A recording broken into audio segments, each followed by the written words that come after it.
नमस्कार मित्रों, जमीन जागरूकता अभियान के इस चैनल पे आपका स्वागत है। और अभी तक हम 5 या 6 वीडियो अपलोड कर चुके हैं। अगर आपने अभी तक उसको नहीं देखा है तो उसको देख लें। हमारा पर्पस ये है कि आपको अपनी ज़मीन जायदाद के बारे में मिनिमम जानकारी तो होनी ही चाहिए। तो जमीन से के दस्तावेज में प्रयुक्त होने वाले शब्दों का पार्ट 1 इससे पहले आप देख चुके हैं। ये पार्ट 2 है। ऐसे ऐसे और भी पार्ट हो सकते हैं शब्दों के। ऐसा इसलिए हो सकता है क्योंकि हमारे दस्तावेज में, हमारे खतियान में, हमारे लैंड रजिस्टर में, हमारे सेल डीड में ये पहले वाले ही उर्दू फारसी के शब्द का प्रयोग बहुत जगहों पे होते आया है और उनका अर्थ समझने में हमें परेशानी होती है। इसलिए आइए हम जमीन के दस्तावेज में प्रयुक्त होने वाले उन उर्दू फारसी शब्दों का अर्थ समझते हैं जिनको समझे बिना हम अपने रिकॉर्ड का मीनिंग नहीं समझ सकते। आइए देखते हैं।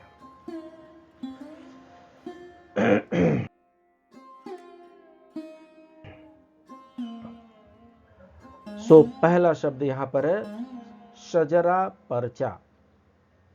शजरा पर्चा जमीन के स्वामित्व मानचित्र बनाने के लिए पटवारियों द्वारा उपयोग किया जाने वाला कपड़े या कागज का टुकड़ा होता है। क्या होता है, जमीन का जो मैप बनाते हैं, मानचित्र बनाते हैं, नक्शा बनाते हैं। नक्शा बनाने में पटवारियों का अहम योगदान होता है। तो पटवारी लोग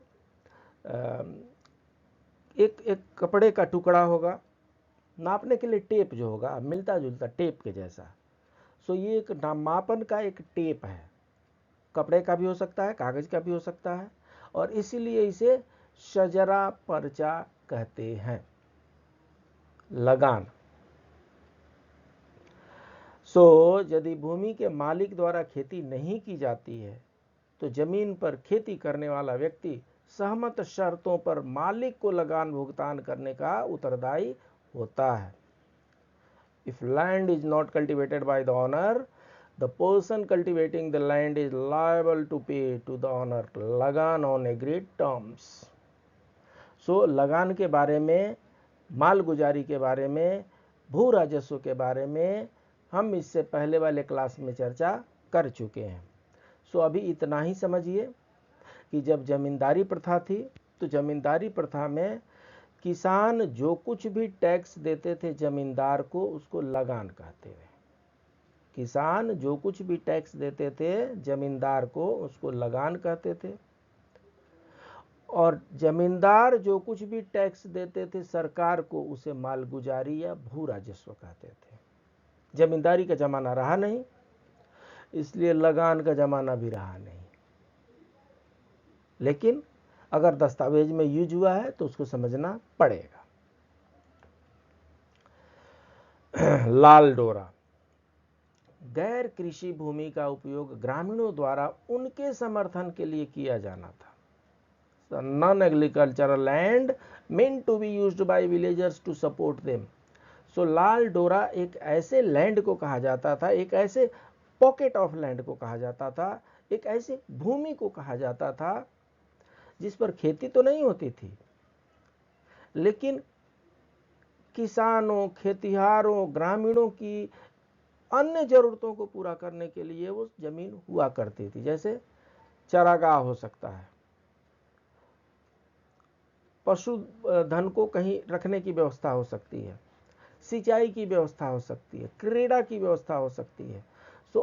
अदर देन एग्रीकल्चरल लैंड, बाकी सब लैंड जो सामूहिक रूप से उनके ग्रामीणों के कार्य आ सकते थे, उनको लाल डोरा के नाम से जाना जाता था। बहिस्सा बराबर। बहिस्सा बराबर, बराबर मतलब इक्वल होता है। बराबर का तो आज भी बराबर ही समान होता है। हिंदी में, उर्दू में बराबर है, हिंदी में समान होता है। भूमि का समान वितरण। Equal division of land. तो जहां कहीं भी आपके खतियान में मेंशन किया हो बहिस्सा बराबर, इसका मतलब कि आने वाले पुश्तों में इस भूमि का समान विभाजन होना चाहिए, समान वितरण होना चाहिए। रफाई आम, उत्तरी राज्यों के सरकारी विभागों में सड़कों को राजस्व रास्ता या आम रफाई आम कहा जाता है। सो क्या है ये? जो रास्ते बनते हैं, जो रोड बनते हैं, सार्वजनिक होते हैं ना, तो जो सार्वजनिक होगा उसको उर्दू में आम कहते हैं। आम चुनाव सुना है आपने? आम चुनाव मतलब जनरल इलेक्शन, सार्वजनिक इलेक्शन। तो इसी तरीके से रफाई आम मतलब सार्वजनिक रास्ता। सो सार्वजनिक रास्ते को रफाई आम के नाम से जाना जाता है।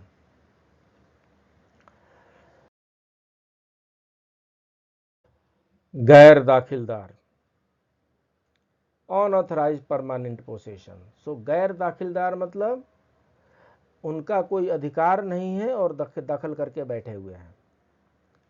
किसी व्यक्ति का उस जमीन पे अधिकार तो नहीं है, उनका राइट नहीं है, लेकिन उसका दखल करके बैठे हुए, उसके पोसेशन में है, तो उनको गैर दखिलदार के नाम से जानते हैं।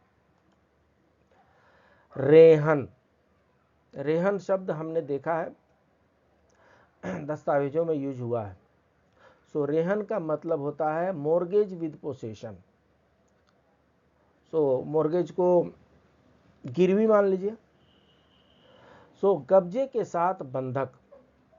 तो कई बार जो मोर्गेज दिया जाता है वो सिर्फ और सिर्फ पेपर में दिया जाता है कि हम 1 साल 1.5 साल के बाद से आपका जो कुछ भी पैसा वगैरह लिए उसको लौटा देंगे और आपसे हम जमीन ले लेंगे। और कई बार जब मोर्गेज किया जाता है, लीज किया जाता है, लीज नहीं बोलेंगे, मोर्गेज किया जाता है, बंधक बनाया जाता है, तो उस समय क्या करते हैं, कब्जा भी दे देते हैं। मतलब मालिकाना हक भी कुछ समय के लिए दे रहे हैं और उस पर उनका पोसेशन भी दे रहे हैं। तो जब वो उस कब्जे को साथ में वो खेती करें, चाहे अपना जो भी पर्पस वो फुलफिल करें, तो जब कब्जे के साथ बंधक दिया जाता है उसको रेहन कहते हैं। रेहन का मतलब मोर्गेज हुआ। मोर्गेज का मतलब बहुत लोग क्या होता है कि ज़रूरत के लिए पैसे लेते हैं और उनके पास कुछ गिरवी रखने के लिए नहीं होता है तो ज़मीन को गिरवी रखते हैं। बैंक के पास भी ज़मीन गिरवी रखा जाता है जब लोन लिया जाता है, लेकिन पोसेशन नहीं दिया जाता।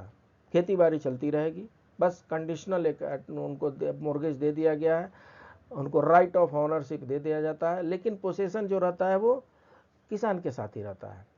लेकिन ऐसा मोर्गेज, ऐसा बंधक जिसमें कब्जा भी साथ में दे दिया जाए उसको रेहन कहते हैं। चकौता, लैंड रेवेन्यू इन कैश लिखा हुआ है। तो इसका मतलब ये हुआ कि पहले जो लैंड रेवेन्यू दिया जाता था, भू राजस्व दिया जाता था, माल गुजारी दी जाती थी, वो अदर देन कैश भी दिया जाता था। किसान जो उपज करते थे, जो उनके पास गेहूं होता था, चावल होता था, पशुधन होते थे, तो भू राजस्व के रूप में उनको भी दिया जा सकता था। लेकिन जब भू राजस्व के रूप में कैश दिया जाता था, पैसा दिया जाता था, तो उसको चकौता यूज किया जाता था। तो आपके खतियान में अगर चकौता शब्द यूज हुआ है तो उसका मतलब ये हुआ है कि आपके पूर्वज कैश में भू राजस्व दिया करते थे। उसके बाद से गेरिंदा, गेरिंदा मतलब the receiver of a gift, उपहार लेने वाला। जब गिफ्ट की बात आती है, उपहार की बात आती है, तो एक देने वाले होते हैं, गिफ्ट देने वाले होते हैं, उनको डोनर कहते हैं। गिफ्ट को, उपहार को उर्दू में हिब्बा कहते हैं, इसकी चर्चा हम कर चुके हैं।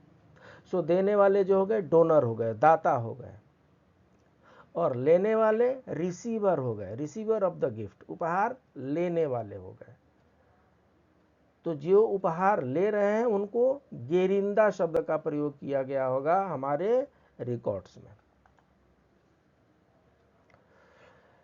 चक तशशीश, चक तशखीश, सो भूमि वर्गीकरण, लैंड क्लासिफिकेशन। जो भूमि होती थी, भूमि का वर्गीकरण कहीं किया जाता था। ये खेती योग्य भूमि है, ये रहने वाली भूमि है, ये चारागाह की भूमि है, ये नदी नाले की भूमि है, ये सार्वजनिक रोड की भूमि है। ऐसे भूमि का वर्गीकरण किया जाता था। तो जो भूमि का वर्गीकरण करते थे उनको उर्दू में बोलते थे चक तशखीश। चक तशखीश का मतलब भूमि का वर्गीकरण, भूमि का लैंड क्लासिफिकेशन। दो फसली, मुझे लगता है ये आसान शब्द है। हाँ, so the land which produces 2 crops every year. पहले की बात हो रही है, क्योंकि हम खतियान की जब बात कर रहे हैं तो पहले के खतियान की बात कर रहे हैं। तो ऐसे बहुत से जमीन ऐसे होते थे, जैसे बहुत से भूमि ऐसी होती थी जिसमें कुछ भी नहीं उपजता था, उसको परती कहते थे, बंजर कहते थे। कुछ भूमि ऐसी होती थी जिसमें जनरली तो खेती होती थी, लेकिन कभी कभी उसको छोड़ना भी पड़ता था भूमि की फर्टिलिटी बढ़ाने के लिए, उनको परती कदीम कहते थे। और कुछ भूमि उपजाऊ भूमि होती थी और उनमें एक नहीं दोनों फसल हुआ करती थी, रबी फसल भी और खरीफ फसल भी। जब जिस जमीन पर, जिस भूमि पर दोनों फसल हुआ करती थी उसको दो फसली के नाम से हमारे लैंड रिकॉर्ड्स में मेंशन किया हुआ है। इनका अच्छा खासा टैक्स होता है, कर होता है, भू राजस्व होता है। वह भूमि जो प्रतिवर्ष 2 फसलें पैदा करती हो उन्हें दो फसली के नाम से जानते हैं।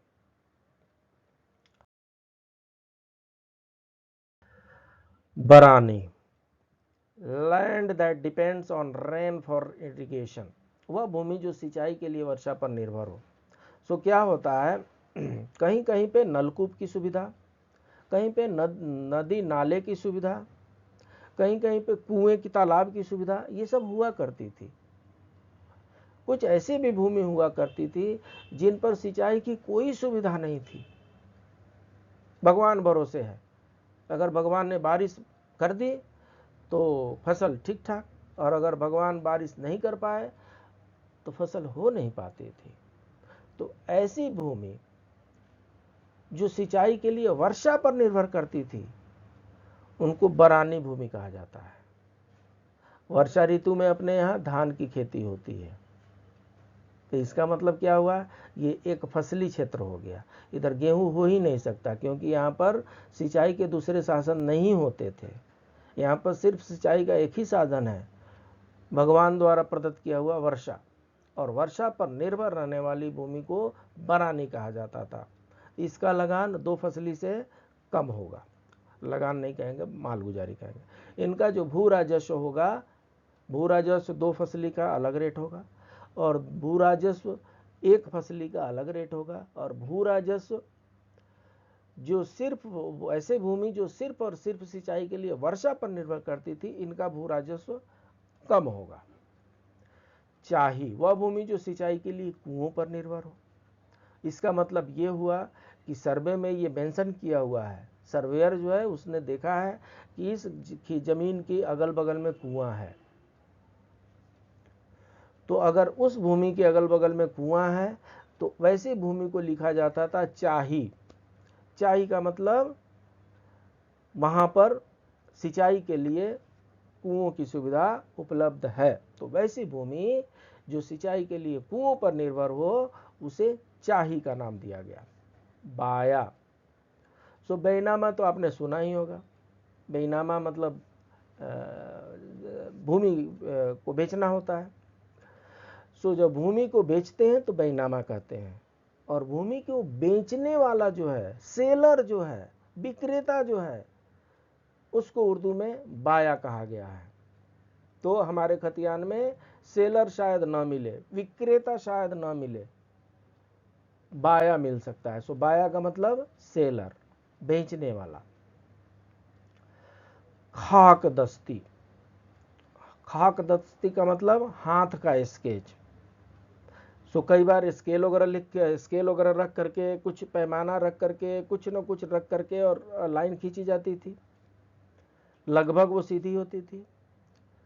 और कई बार ऐसा होता है कि उसकी ज़रूरत नहीं पड़ती है और हैंड फ्री स्केच बनाए जाते हैं। सो जब हैंड फ्री स्केच बनाए जाएंगे उसको खाक दस्ती कहते हैं। खाक दस्ती मतलब हाथ का स्केच। नाजुल, वेरी इंपॉर्टेंट। सो नजुल का मतलब होता है land belonging to the government. सीधी सीधी सी बात है साहब, वो भूमि जो सरकार की भूमि है, सरकारी भूमि है, गवर्नमेंट लैंड है। सो गवर्नमेंट लैंड को, सरकारी भूमि को नजुल कहते हैं। सो अगर खतियान में कहीं भी सर्वे नंबर के साथ, खसरा नंबर के साथ नजुल शब्द का प्रयोग किया गया है तो वो सरकारी भूमि है, उसका लोभ छोड़ दीजिए। सरकार जिस दिन जगेगी वो अपना जमीन वापस ले लेगी। दो फसली की चर्चा ऑलरेडी कर चुके हैं। इसके बाद से आते हैं खतियान के बारे में। बार बार हम ये चर्चा करते जा रहे हैं कि खतियान चेक करेंगे, तो आइए जानिए खतियान होता क्या है। सो खतियान खत योनि शब्द से बना है, जिस कागजात में मौजे के पूरा वर्णन, मौजे का मतलब हमने बता दिया है, मौजे का मतलब रेवेन्यू विलेज, राजस्व गांव, मौजा का मतलब गांव समझ लीजिए, बस वो राजस्व गांव होता है। सो मौजे के पूरा वर्णन के साथ खतियानधारी किसान के नाम, उनके पिता का नाम, उनके मौजा के नाम, उनका कहीं कहीं पर जाति वर्णन होता था, थाने का नाम, अंचल का नाम, जिला का नाम, राज्य का नाम, खाता नंबर, खेसरा नंबर, जमीन की चौहद्दी, जमीन का दखल, दखल का स्वरूप, जमाबंदी नंबर। जिस दस्तावेज पर ये पूरा विवरण लिखा होता है उसे खतियान कहते हैं। सो खतियान क्या हुआ? खतियान एक पॉकेट ऑफ लैंड, एक भूमि के टुकड़े का जन्मपत्री है। एक भूमि की टुकड़े का जन्मपत्री है खतियान, जो अपना आइडेंटिफिकेशन बताती है, अपना परिचय बताती है। खतियान का मतलब एक ऐसा रिकॉर्ड है, एक ऐसा दस्तावेज है जिसमें प्रत्येक भूमि के टुकड़े का वर्णन रहता है। मैं भूमि सुहंसो हूं, मेरा सर्वे नंबर ये है, मेरा खसरा नंबर ये है, मेरा खाता संख्या ये है, मेरी चौहद्दी ये है, मेरे अगल बगल में पूर्व पश्चिम उत्तर दक्षिण में ये है, जमीन का दखल और दखल का स्वरूप क्या है, जमाबंदी नंबर क्या है, ये सब पूरा विवरण जो है खतियान में दिया रहता है। इसलिए खतियान जो है बहुत ही इंपॉर्टेंट दस्तावेज है। जब भी आपको कुछ कन्फ्यूजन हो, खतियान निकाल लीजिए और उसमें देख लीजिए। हाँ, देखना इतना आसान नहीं होगा क्योंकि उसमें उर्दू फारसी के शब्द हैं। उनको आसान बनाने के लिए ही तो हम ये क्लासेस कर रहे हैं। सो इस क्लासेस को पूरा देखते रहिए। दस्तावेज देखना आपको, खतियान देखना आपको आ ही जाएगा। इस खतियान में किसान के प्रत्येक प्लॉट का क्षेत्रफल एकड़, डेसिमल और हेक्टेयर में वर्णित रहता है। In this खतियान, the area of each plot of the farmer is described in acres, decimals and hectares. So उस एरिया के बारे में भी, कितना उसका क्षेत्र है उसके बारे में भी दस्तावेज में मेंशन रहता है। सिकमी जमीन, सिकमी जमीन का मतलब होता है जमीन एक साल के लिए किराए पर देना। एक किसान दूसरे किसान को जमीन किराए पर देता है और उसके बदले में नगद रुपए लेता है, तो उसको सिकमी जमीन कहते हैं। सिकमी का मतलब यह होता है कि किसी को अपनी जमीन पर मैं किसी और को खेती करने का परमिशन दे रहा हूं। बटाई दे, उसको बोलते हैं ना बटाई देना। सो बटाई देना तो सर्वे के समय में, ध्यान दीजिए जितनी भी रिकॉर्डिंग हो रही है सब सर्वे के समय की हो रही है। जिस समय सर्वे हुआ था, जिस समय भूमि का सर्वेक्षण हुआ था, सर्वे के समय में मालिक ने अपनी जमीन किसी और किसान को बटाई के रूप में दिया हो तो उस समय सर्वेयर ने उसको लिखा होगा सिकमी जमीन। सिकमी जमीन का मतलब जो भूस्वामी है वो स्वयं खेती नहीं कर रहे हैं, उन्होंने किसी और को खेती के लिए दे रखा है, तो उसको सिकमी जमीन कहा जाता है। सिकमी land means giving land on rent for a year. 1 साल 2 साल 3 साल के लिए जो दिया जाता है उसको सिक्मी लैंड कहते हैं। सिक्मी लैंड का मतलब सिर्फ और सिर्फ खेती के लिए हम किसी को दे रहे हैं, उसका मालिकाना हक मेरे पास है। सिक्मी लैंड का मतलब ये नहीं हुआ कि किसी और का हो गया, वो सिक्मी लैंड मालिक का है, स्वामी का है, बस उसकी खेती के लिए किसी और को दिया गया था पार्टिकुलर पीरियड के लिए, पार्टिकुलर समय के लिए। सो इस तरीके से हमने अपने दस्तावेजों में प्रयुक्त होने वाले कुछ उर्दू फारसी शब्द जो हमारे समझने में बाधक बन जाते हैं उनकी चर्चा हमने की। वो चर्चा हमने SGKG स्टडीज यूट्यूब चैनल पर किया। अगर अभी तक आपने लाइक सब्सक्राइब शेयर नहीं किया है तो please do like subscribe and share. हमारा दूसरा चैनल है जिस पर ये मटेरियल के अलावा धर्म, ज्योतिष, ज्ञान की बातें की गई हैं।